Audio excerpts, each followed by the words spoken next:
You're welcome back. This is Newsfile. It's your most authoritative news analysis platform, and here on Newsfile we put Ghana first. And those you heard earlier, Kwachi Afrenyama, producer, BBC Africa, Anita Badu, Country Director, International Justice Mission, that's IJM, Bright Appiah, Executive Director, Child Rights International. You also heard Kofi Bentil, lawyer and Senior Vice President, Imani Africa, now joining us for the main agenda for which he joined us. Felix Kwachi Ofosu is Special Aide, former President Mahama, and NDC parliamentary candidate Bura Asebu Kwaman Kese, and Richard Ahiagwa is Director of Communications of the New Patriotic Party. Gentlemen, thank you for joining us. Thanks for your patience. Right. I'll just get these messages out. Awuni Kofi says, this organization should be dissolved. Our system is failing. Frank Boateng, Anita is defending her organization. She will do anything to support her job. Nothing new. Abiam Crow Clement says the woman is not speaking to the specific issues. Kimati Adea says in serious countries, they will close down IJM and put all their workers under investigation, but not in Ghana. We will just talk, nothing happens. Well, as we understand, the U.S. Embassy, also the U.S. Congress, because it's an organization that gets funding from the U.S. In millions of dollars. So they are taking interest. Let's see how it goes. Frank Ejakwa said, so what kind of investigation and due process does the Ghana police, the social services, and the court do before the so-called accused traffickers are prosecuted? Okay, so thanks for those your messages. Now, this is important, and we need to reiterate that the Ghana Revenue Authority, in collaboration with the Ministry of Local Government, Decentralization and Rural Development, informs the general public that that property rate bills for all metropolitan, municipal, and district assemblies are available electronically on portal.myassembly.gov.gh. All rates payers are advised to log to portal.myassembly.gov.gh with their phone numbers and validate their properties, view bills, and pay electronically using either mobile money, debit and credit cards, bank transfer, and checks. There must be no cash payment, and that's in caps, bold. No cash payment whatsoever to anybody. All payments must be made online at portal.myassembly.gov.gh. The general public is further advised that Act 936, Section 1561 prescribes sanctions which include the sale of the defaulting properties to defray the amount owed. Ratepayers are therefore further advised to make payment only on portal.myassembly.gov.gh, as payments made outside this platform will be billed again. Kindly contact 0302 756 820 or 054 9986 968 for further enquiries. This is by the Commissioner General of the Ghana Revenue Authority. Notice has been served. If you don't pay through online, you live to pay once again, and don't blame anybody. Right. So there has been a leaked tape, and that leaked tape has caused Parliament to take a certain decision. Let's go to Parliament quickly and return to my guest in the studio and on Zoom. The minority insists that the tape exposes a greater risk to the country's democracy. According to Emmanuel Amakofi-Boa, in the least, the Interior Minister must commit to investigate the tape. When there's a leaked tape, when the leaked tape, there's issues around the leak, it has to do with the IGP, the sitting IGP, and the attempt to remove him, and the issues about 2024 election, and what must be done to make sure that a new IGP is put in place who will collude with a sitting government to get a certain outcome. That must concern this Parliament. It borders on the security and the stability of our country. And it's very important that the minister is here, that this house, and I'm happy he's here, that this house want to know who are those involved, what is the authenticity of that leak tape. We need to find out, and I think all I'm asking, Mr. Speaker, is that we ask the Minister of State, who is responsible for this sector, to look into the matter. Some majority MPs have been criticizing their NDC colleagues for seeking to politicize this issue. Let me state clearly that as Minister for the Interior, it is my duty to make sure that there is peace and security in the country. And therefore, investigating any piece of information, I have no problem with it in principle. At all. So to get the impression that an IGP can do something extraordinarily wonderful to assess a party to win election is wrong. If there's a tape and you want it to be investigated, I in principle have no problem. But to go ahead and give the impression that a particular IGP presence or not, or whether he's office or not, will determine the outcome of election is wrong. But the NDC MP say this is too big to let it slide. And Mr. Speaker, we do so not just for the professional integrity of the IGP, and to preserve and protect him and empower him to ensure that elections in this country, even tomorrow, are conducted in a manner. Mr. Speaker, I'm sure you have always taught us that the word free and fair have constitutional meaning. When the Constitution says that elections shall be conducted in a manner which is free. Free from what? Free from fear, free from intimidation, free from influence. It has a meaning. So free and then fair. So, Mr. Speaker, to preserve our democracy and to protect the professional integrity of the Inspector General of Police, and to appreciate what Dan Parry is doing in preserving this, we are requesting for a parliamentary inquiry into this matter. Police officers involved in a conspiracy to rig the upcoming elections. Mr. Speaker, it should be a matter that should engage the attention of this House. And we're saying that Mr. Speaker makes appropriate directives so that this matter can be gone into and the veracity or otherwise of the audio authenticated. And if it is authenticated, those behind this whole thing should be punished. They should be prosecuted to serve as a deterrent. Speaker of Parliament Alban Bagbin has ruled that the House will investigate the matter. There's the need for an investigation, but going by the standing orders, I have to give proper direction as to the nature, the type of investigation. What is now left is the form and shape that this investigation will take. Right. Koko Asante brought us that report. He's Multimedia's parliamentary correspondent, and this secret audio simply alleges a plot to remove the police chief. You hear talks about frustrations due to the IGP's refusal to align with the ruling party, that the breaking the 8th agenda is impossible with the current police chief, and then concerns raised about democracy and potential election rigging as a result of all of these things in the tape. So let's begin. Felix, is this to be treated as serious as Parliament is being elevated in Parliament? Oh, of course, it has to. It's a very serious matter. I am fair-minded, so I like to delineate the issues properly.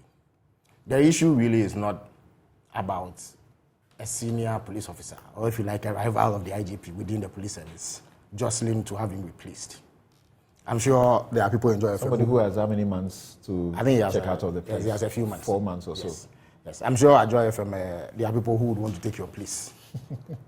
I'm sure there are people in the MPP who want to replace Richard. So that really is not the problem. The problem is the reasons for wanting to replace the IGP. And if you notice, the senior police officer, and some fingers have pointed to a particular COP, says that it is not really about him. He is willing to sacrifice his ambition for the cause of the MPP. And that if the IGP is replaced and the MPP manages to win the 2024 elections, he will be okay. So the issue for me really is the partisanship that this senior police officer displays in the conversation that he has with the MPP bigwig who was on the other line. That for me is the crux of the matter. Now, this reveals the extent of politicization of the Ghana Police Service. And it is extremely worrying because the police service is in charge of maintaining law and order internally. They are the ones who are responsible for ensuring security and the safety of all parties in elections, as was the case in Ascent North and Kumewu recently. So if you have an organization that is politicized to this extent, then even before the election starts, you have a situation where one party has unfair advantage over the other.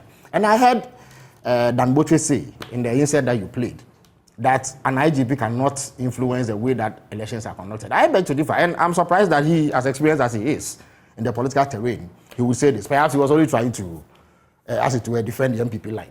But the point is that if he is the man in charge of security, I mean the IGP, what he does or does not do in the run-up to or during the election is consequential. What happened at Ayo West Wagon? If we had a police service that was determined to ensure that it did not happen, it would not have happened. Because there's no way anybody can tell me that the ragtag team of bandits that came there posing as security operatives, who clearly were armed by the MPP, could have taken on the entire might of the Ghana Police Service if they were intended to stop them from doing so. If you have a determined IGP who wants to enforce the law, as was the case in Ascent North, it will happen. Indeed, I'm sure you heard about a few reports of misconduct on the part of some tax. But the policing arrangements were such that they were able to snuff out any danger that occurred in Ascent North. That is the kind of situation you will have if you have a professional police service that is dedicated to maintaining law and order, irrespective of whose ox is God. So when Dambotre says that the IGP cannot influence the conduct of an election, it is not true at all. And it points to a certain laxity, on the part of the government and the MPP to want this matter investigated. I was a bit surprised at the flippancy with which the Interior Minister dismissed this claim. He says that the IGP is going nowhere, so for him, the case is closed. That should not be the case. For the avoidance of doubt, it is important that there is some harmony in the leadership of the Ghana Police Service. The last thing you want are contestations that have the tendency to tear apart the service. So if you have high-ranking senior officials who have such a partisan mindset going at the head of the organization, the IGP, in a manner that suggests that they would have been removed if they had their way, the Interior Minister cannot sleep over it. It is extremely important that those who are appointed to certain positions in public organizations like the police service exhibit professionalism. This level of partisanship is intolerable, and that senior police officer has no business remaining in office. Indeed, he has made his continuous stay in the Ghana Police Service untenable, because he cannot have this sort of mindset. How are we, members of the NDC, expected to deal with him if he happens to be in charge of anything that remotely resembles electoral efforts? How is the general public supposed to view him? Indeed, how are his subordinates going to view him going forward? I'm sure they may know where he stands politically, but the overt expression of it in the manner that he did in this tip significantly undermines his status in the eyes of all those who have to work under him. How is he going to relate with his colleagues? How indeed is he going to relate to the IGP? Can he look the IGP in the face going forward after this thing has become public? So it's a serious national security matter. And the sort of laxity we are seeing on the part of government is not acceptable. And again, it is in keeping with the conduct of this government. You see, to the extent that anything is in their favor, they do not care. And Samson, it is important to the extent that it also highlights the politicization and weakening of state institutions that we in the NDC have been hammering upon. Look, the police service, the judiciary, the electoral commission, otherwise independent state organizations, all of them have come under a certain level of attack under this government. And it is coming together in a way that has completely eroded the confidence that people have in these institutions. If you have a police service that is politicized, you have an electoral commission to which rabid MPP fanatics have been appointed to. If you have, that's the point. Yes, that's the point.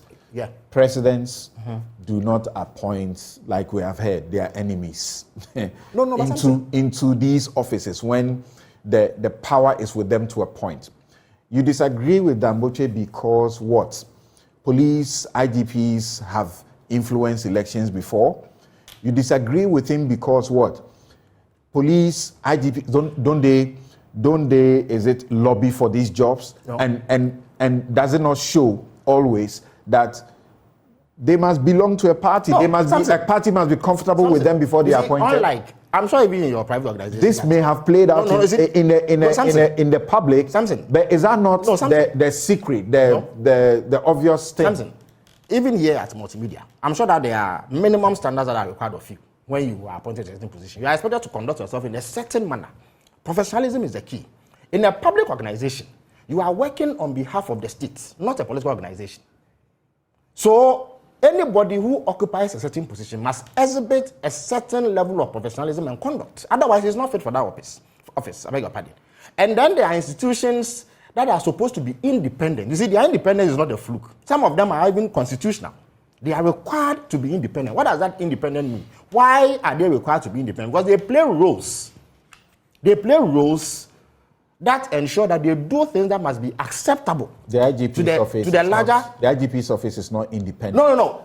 In fact, there has been some advocacy earlier, particularly by Dr. ACP Agbojo, that there should be the police IGP must be appointed through an independent process. Yes, we are not there. It is the president. When I say yes, but the president is not supposed to appoint a partisan stooge to become IGP. There are positions that partisans can occupy.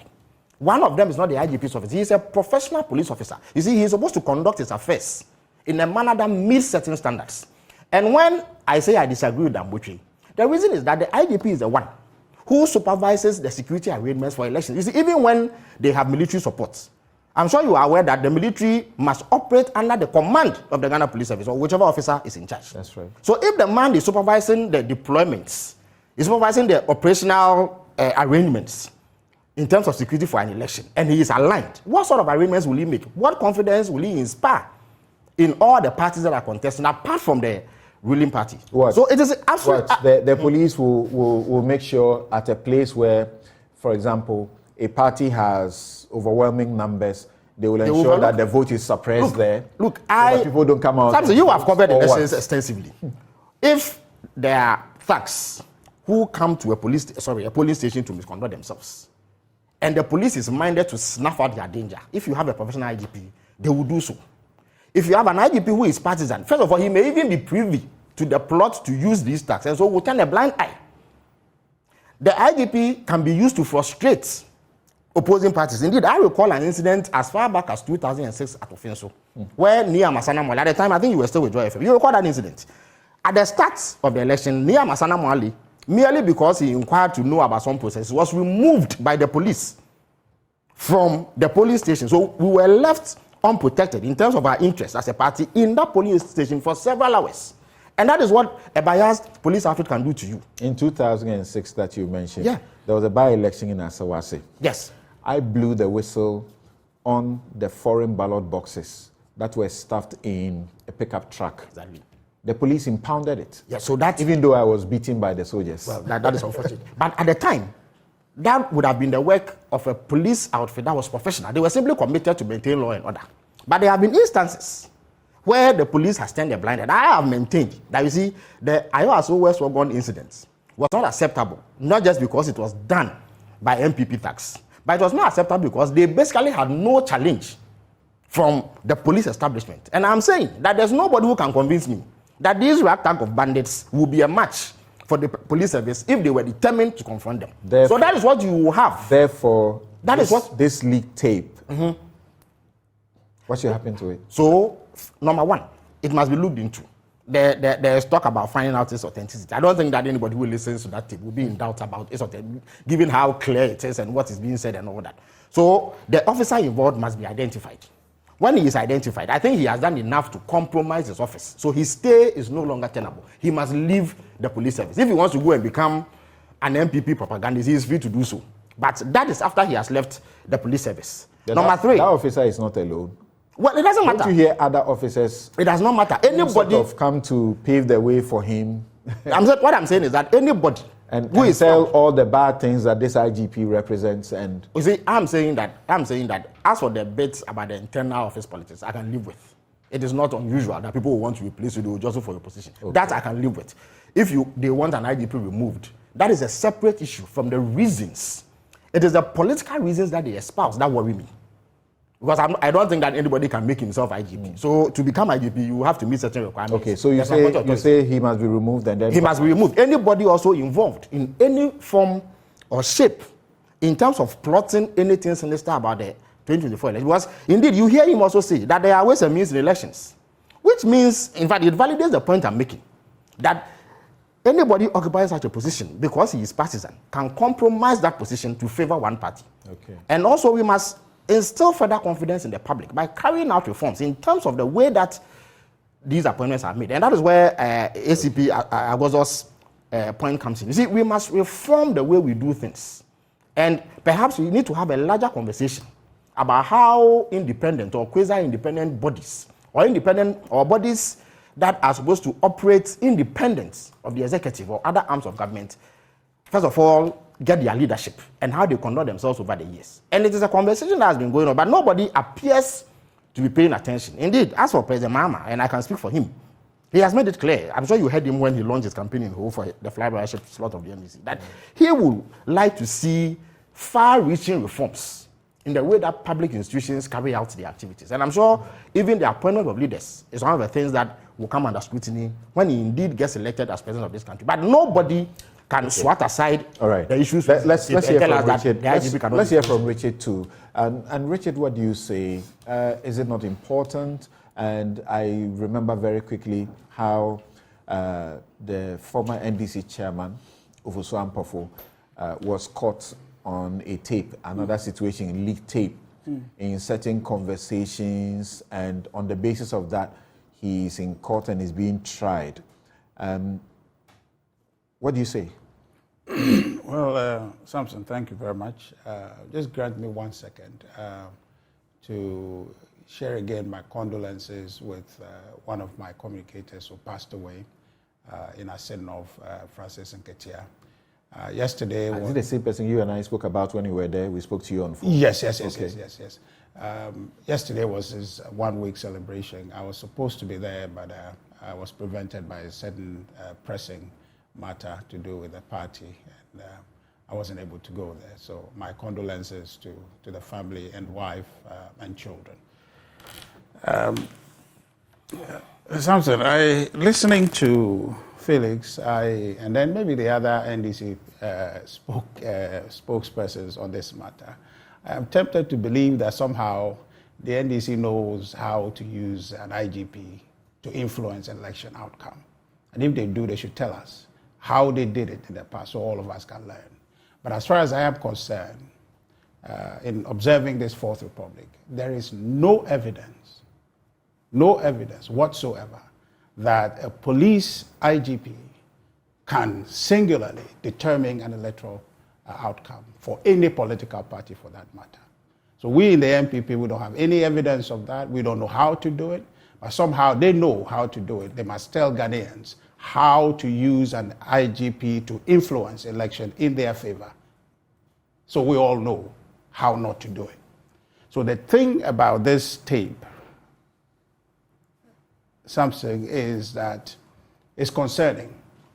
Now, I have made a deliberate effort not to listen to it because for me, I see it to be a possibility of many things.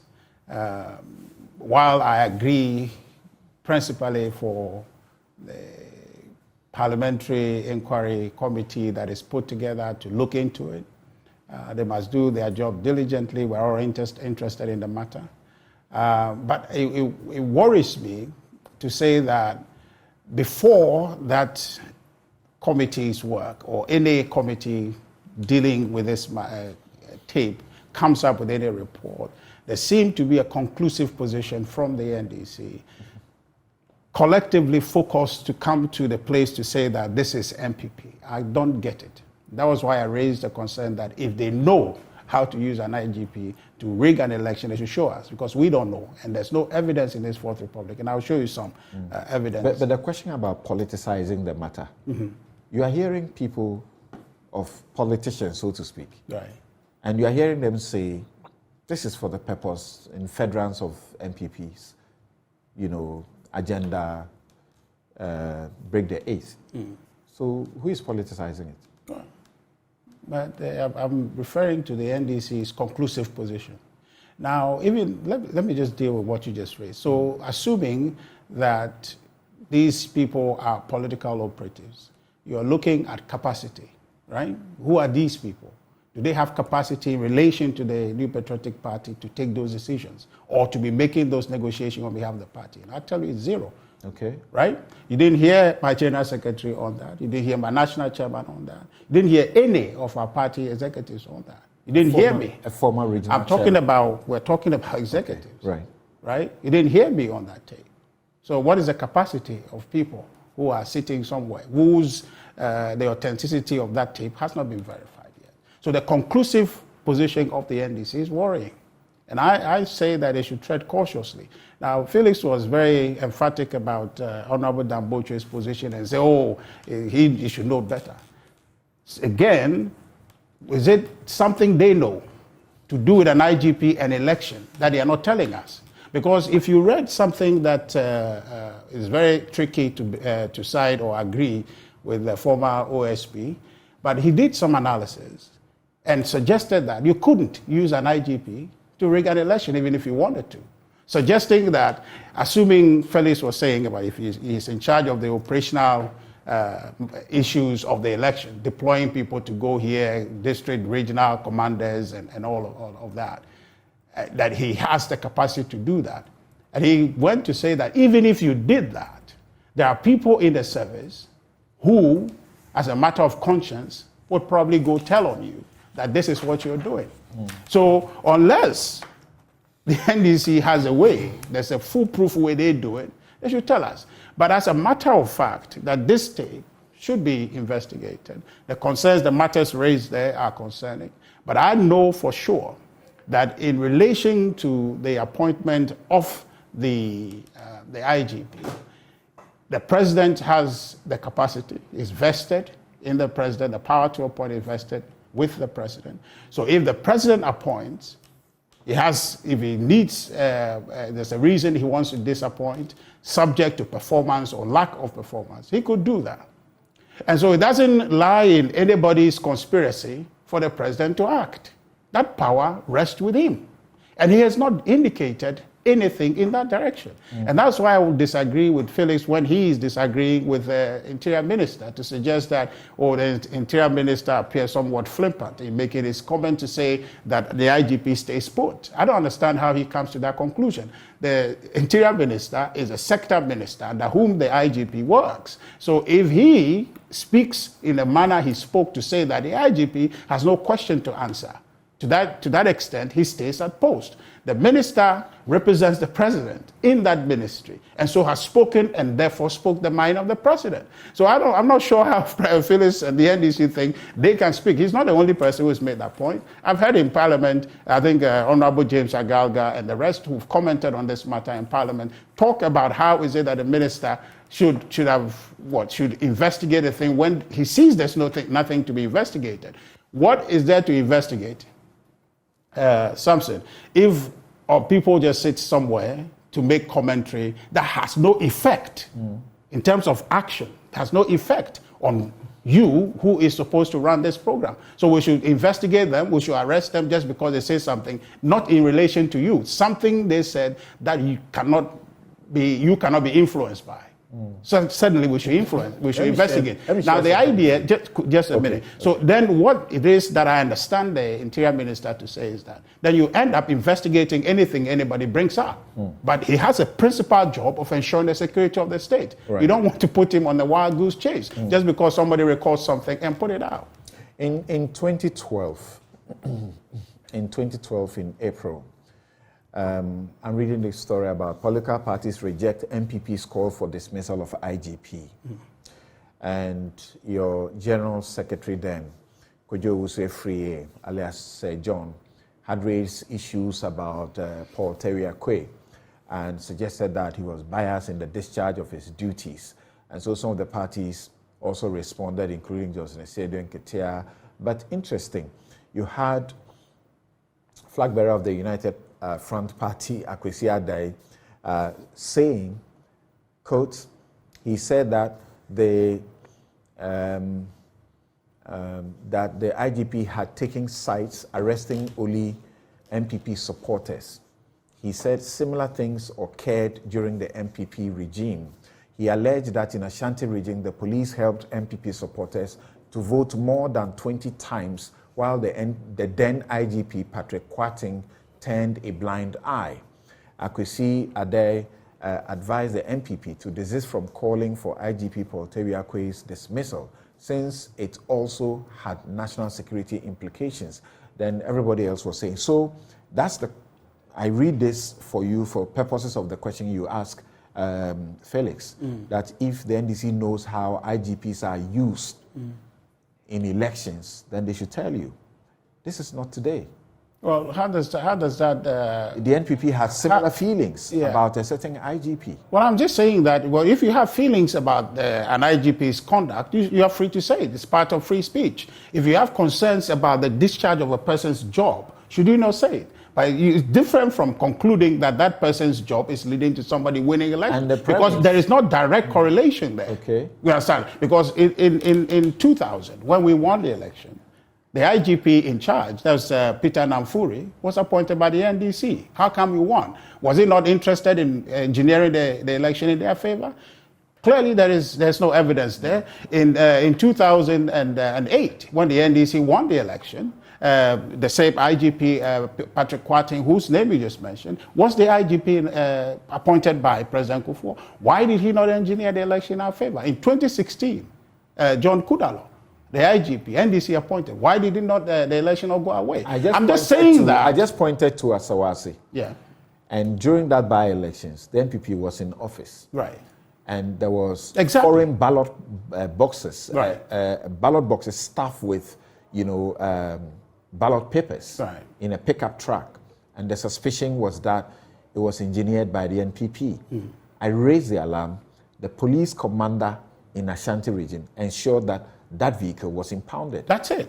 At the very heart of the NPP's stronghold. And I'm saying that I don't have a problem. And I think that Honorable Damboche said that, and I took issue with it because I think that Felix was not being fair. I don't think we in the NPP have a problem with that audio tape. It's out there, had to be investigated. We're committed to that. But the conclusive nature of the NDC's communication is troubling, that they have come to a certain position to say that it's MPP. That makes me worry.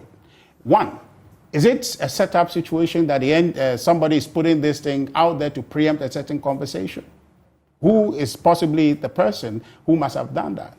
It's interesting for us to know through this investigation. But nobody at present can come to any conclusion on the matter of this tape and the rationale behind it. And so therefore begin to make pronouncements that lead to convicting a certain political party. You're saying that even though you have a former regional chairman of the party on this tape, of the MPP on this tape, you have a confessed party person in the police, senior officer, who was allegedly also seeking to contest elections as an MP or whatever, however, we don't know, also on this tape. Your point is that this is not an officially sanctioned thing, and that even in any case, these people don't have what it takes in the party for the NDC to elevate the seriousness of the tape the way they are doing. That's what you're saying. I didn't say that, but some said, if you are able to tell me that the person on the tape is Mr. A, who confesses that is MPP, then Mr. B, who is the police officer, Mr. C, who is that, then maybe you can engage me in that conversation. That's exactly. Well, I don't know, but then it means that the investigation Parliament is calling for is pointless. Then we should just go ahead and name the people and then be done with it, right? But if we have to be methodical, if we have to do this the right way it ought to be done, I think that we should wait and go through the process. Okay. But until that, Anybody who is being conclusive in saying A or B, I think Samson, you have a responsibility to tell them to tread cautiously, because really what it is that you are preempting a certain outcome. Okay. And I think that is dangerous to be able to do that.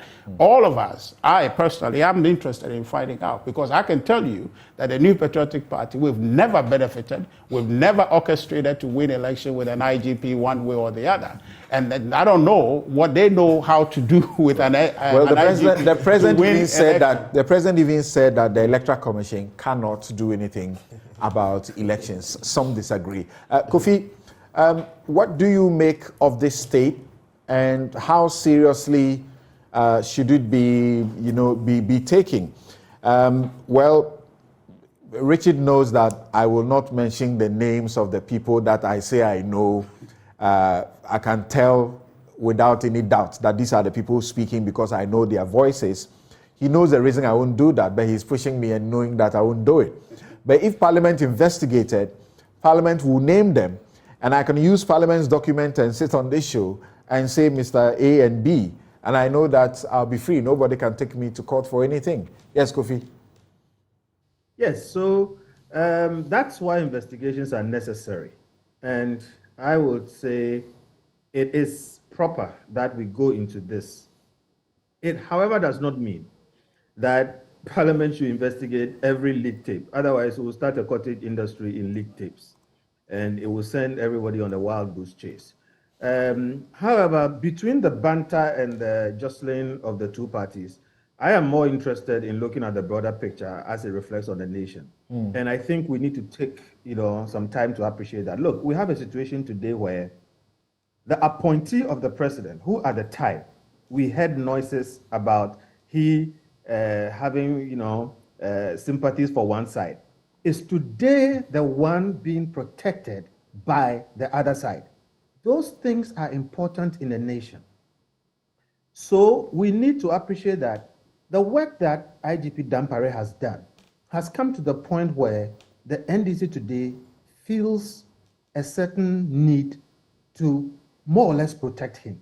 It's a happy problem. We need to celebrate those little wins. Okay. Now, that being said, anybody who says that security is not fundamental to election integrity is not being, honest with the truth. Anybody who knows about election knows that one of the ways to rig an election or to, compromise it is to attack the security of the election. If people are not confident that they will be secure going to cast their vote, half of the electorate will not go to vote. It will take only die-hard supporters going to vote. And if we know, therefore, that security is consequential in having a free and fair election, then we have to ask ourselves, who gives confidence today in Ghana when it comes to general security?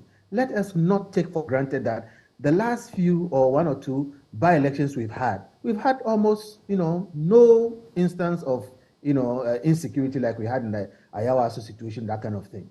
And that had a lot to do with the Ghana police. And the Ghana police is a very fine police service. In my work, like you, we deal with a lot of police persons, and I have to say a few of them are a disgrace to the service, but the vast majority do a very good job. And especially recently, the leadership of the Ghana police has enhanced the stature of the police, and we can see the difference. Nobody can tell me that the leadership and the person of IGP Dampare has no effect. So you have this cascading arrangement where the presence of IGP Dampare creates a lot of confidence. We shouldn't take that for granted. And it's not because I want to worship Dampare, all right? We know how it plays on the field. And that creates security, and that affects election. And we have seen it in the recent past compared to the other times. So when you have a situation like this, and then the other party, which normally will be worried about he being compromised, is the one that is speaking for him, I think that is something that on a national level, beyond the politics, we must celebrate and then seek more of such. On to the specific issue of the partisanship. The tape is important because of the kinds of sentiments being expressed. And I agree with Felix that the partisanship on that tape is worrying. And like you're saying, we won't name the people there, But the fact that these are police officers, at least on the face of it, should give us some worry. And that is why I say we should investigate this one, because I think it is proper to do so and put the people where, according to law, they properly should be put. Because if there is truth to what we are hearing, not doing anything is terrible. We need to send a message that these attitudes will not be countenanced. Now, if it turns out after the investigation that this was a joke, we treat it as a joke, but it also sends the message that people who have these sentiments will not be tolerated. All right? So, in short, look, it is important to investigate it, but we shouldn't make a rule that every leak will be investigated. We should not pretend this is nothing. It is something. But we should also have this loftier, appreciation of the issues of security and appreciate that if IGP Dampare can sort of create this kind of mindset that he can shepherd a secure election, we all should work with him to make sure that he is able to do that with the kind of police service that we have. And I believe Ghana is the better for it. So I'm looking forward to the investigation. You expect this committee by Parliament to do something very substantive? That's another matter. In fact, yesterday I was having a discussion with a friend of mine who said his problem is with Parliament and the Parliamentary Committee. But I was telling the person, look, you have to have a certain amount of trust in the institutions that we have, even if we are going to work on them over time. Parliament is what we have. I don't see a better institution that will do some sort of investigation. My worry will be if nothing is done. But there is a larger problem. And the larger problem is that Ronald Reagan once said that weakness is a threat to peace. When people see that there is the opportunity to do some of these things, then they get the confidence to do so. Why would anybody sit and say, let the president, or he wants the president to move this person so that somebody else will do it? Because it can be done. And my worry is that we have an IGP office which is not independent, and indeed the president can just sit down one day and move him. That weakness is a threat to the stability of that institution. And I think that is the loftier issue that Parliament should be seeking to plug. We have independent institutions in this country, and they were made constitutionally independent because we believe their work was such that they needed to have that protection in the Constitution so that they can execute their duties objectively without fear of victimization. If we have the Auditor General to be independent, we have NCCE independent, the EC is independent, SHRAG is independent. Note that the office of the IGP is the only office in the country which by law can discharge lethal force and violence against citizens on order. They can actually shoot you, we've armed them.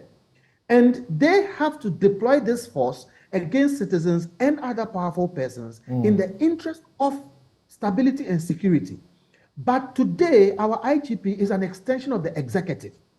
Meanwhile, the executive is the powerful institution sometimes which is prone to do things which require that people or institutions like the IGP will come to the defense of citizens against. What I'm trying to say is that it is anomalous that you have a situation where the IGP is essentially an extension of the executive, can be appointed or removed by the executive. And basically, if you read the law, what he does is determined more or less by the executive. It is time for us to amend that section so that his removal cannot be that easy.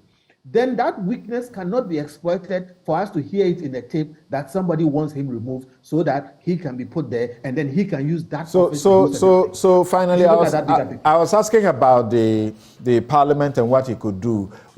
First of all, they will have to establish the authenticity, the voices in the tape, correct? Yes, but that is not really Parliament's job. Parliament has to have a committee to do that, but the doing of that is a forensic duty. Exactly. And ultimately, we'll go. Exactly. So that's the first hurdle they must cross. Without that, they cannot proceed, can they? No. Okay. So they have to identify the people. So they suspect that it is a certain Mensah who has been named in this tape. It is a certain Bugri who has been named in this tape, and they call them, and they say it is not me. What can they do?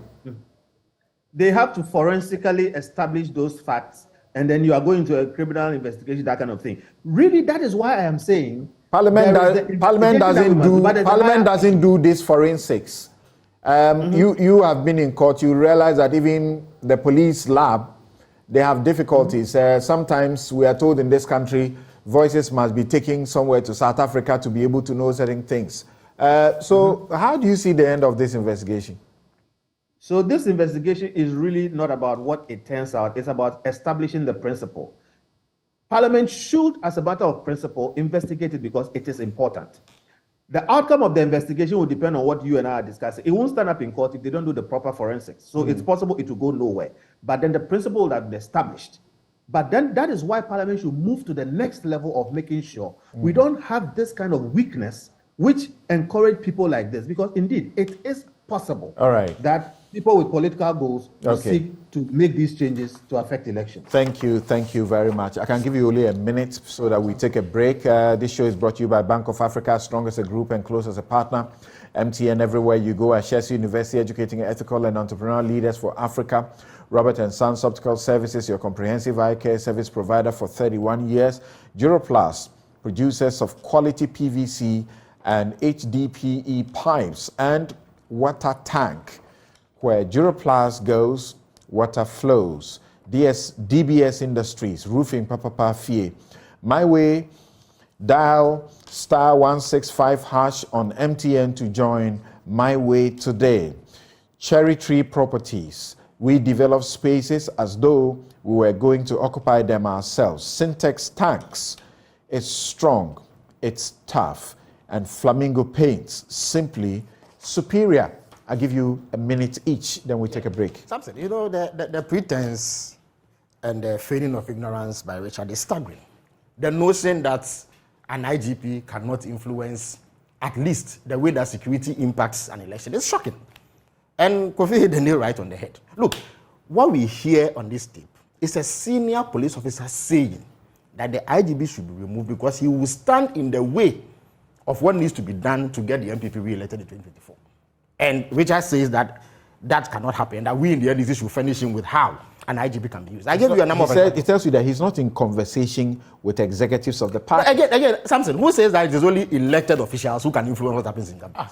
The most powerful people often are people who do not hold positions in government. And that's why.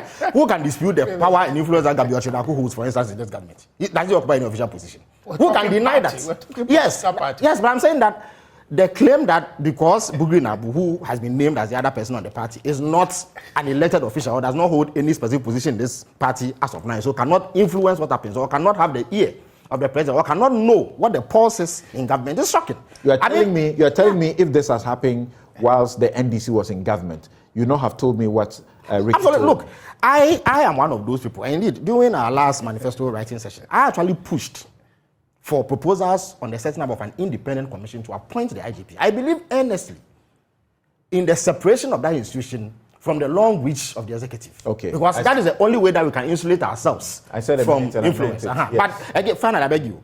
You see, we in the NDC are not defending Dampari. As I sit here, I'm indifferent about who is IGP.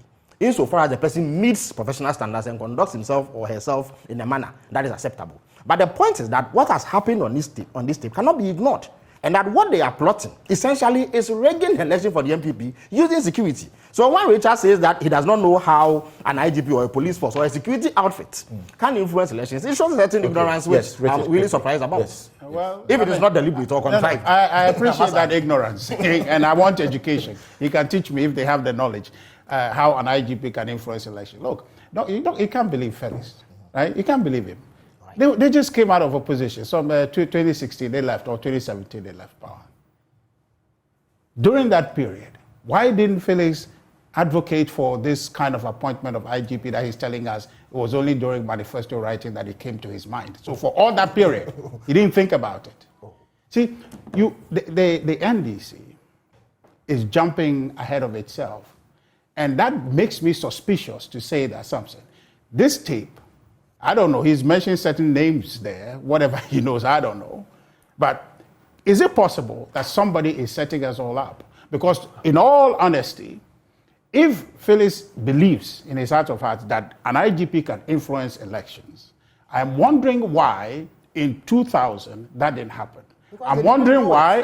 Okay, wait. I'm wondering why. Wait. I'm wondering why In 2016, that didn't happen. Okay. And I'm wondering why in 2008, that didn't happen. The point, please, let's hold on. So I am letting you understand. So I've given you instances, two different parties. Right, you have. And if the capacity exists and the appetite existed, because in those two elections, both parties wanted to win. Is that not the case? That's right. In 2000, the NDC wanted to win. So if they knew how to use an IGP, they would have used it. Okay. In 2008, the MPP wanted to win. So if there was a way to use an IGP to win, you would have used it. So this occasion is no different from the series of elections that we've had already. Thank you, Richard Anyagba, Director of Communications, the New Patriotic Party, Felix Kwachio-Fosu, a special aide former President John Mahama, and the NDC's parliamentary candidate for Abura Asebu Kwamankese. Kofi Bento is lawyer and Senior Vice President, Imani Africa, will return to go to the NPP to check how things are shaping up as they get ready to prune the 11 to 5 and subsequently and later to 1 as the presidential flag bearer and candidates for the 2024 elections. People have been saying a number of things. Those who are in the party and contesting have been making very interesting comments. Kwejo Eje Ejapong and also Alan Chiramanting, as well as former Minister. I'll be right back.